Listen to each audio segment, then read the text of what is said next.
Okay, let's talk about AI. There's so much noise out there, right? A lot of hype, a lot of fear. So today we're going to cut through all of that. No science fiction, no crazy exaggerations. We're just going to get into the science facts, a real grounded look at what AI is actually all about. So let's just get right to it. The number one question that's on everybody's mind, the one that you see in all the headlines, is AI going to take all of our jobs? And then, of course, there's the really big one, the one straight out of the movies. What happens if this thing gets a mind of its own? I mean, could an AI actually turn on us?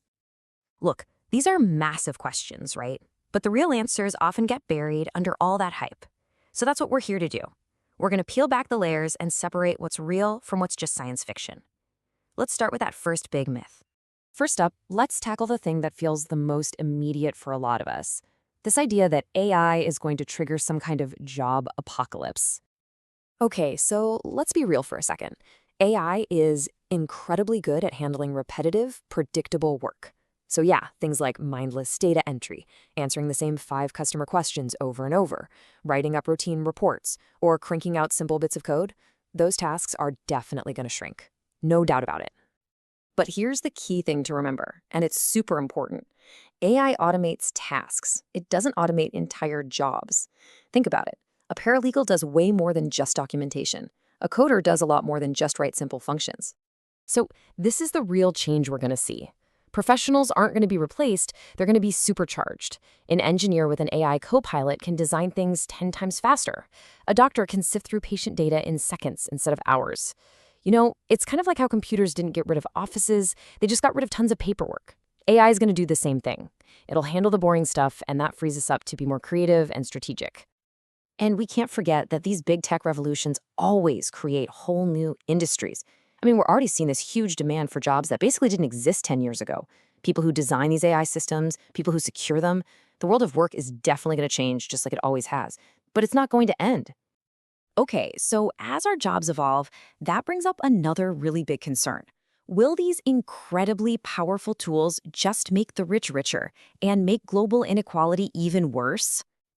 Well, actually, if you look closer, AI has this amazing potential to do the exact opposite, to be a powerful tool for reducing poverty.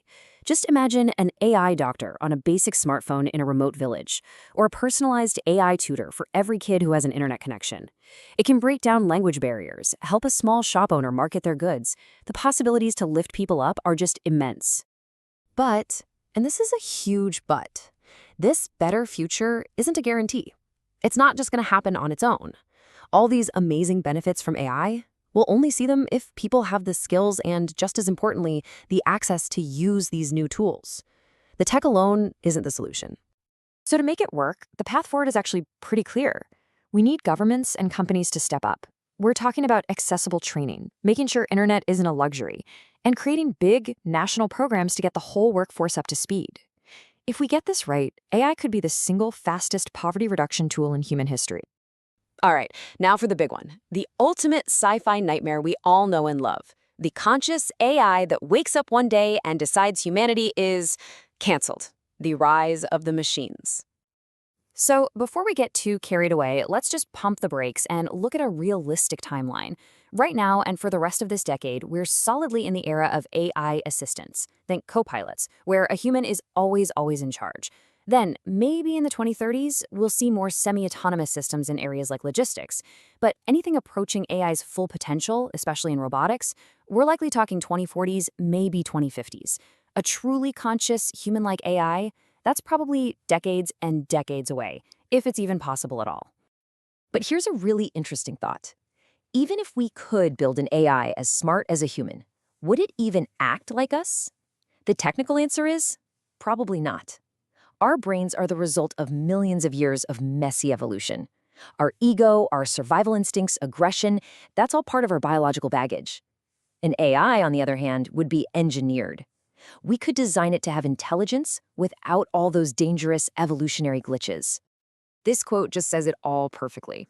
We can build something that can reason and solve problems just as well as we can, but without also giving it things like jealousy or greed or this primal need to dominate. We can engineer the good parts and leave out the bad. So even if an AI could somehow think a rebellious thought, it couldn't actually do anything about it. From a pure engineering perspective, modern AI systems are built with safety baked in. They run in what's called a sandbox. It's like a digital playpen that they physically cannot leave. Their core programming is often immutable, which is just a fancy way of saying it's locked down and the AI can't change itself. You add in hardware kill switches, remote shutdowns, constant monitoring, and you have a system that is designed from the ground up to be safe and controlled. It's the same kind of security architecture that protects our power grids. So, when you put all of this together, the real impact on jobs, on society, and on the tech itself, one thing becomes really, really clear. The whole story we've been told about this coming conflict between humans and machines, it's just wrong. The real future is one of partnership.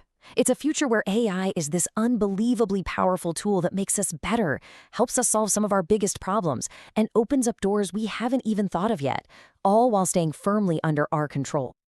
And that leaves us with the real question we should all be asking. It isn't what is AI going to do to us, it's what are we going to choose to do with it. The future of AI isn't some destiny written in code. It's going to be decided by us, by our goals, our values, and our own imagination. Thanks for tuning in.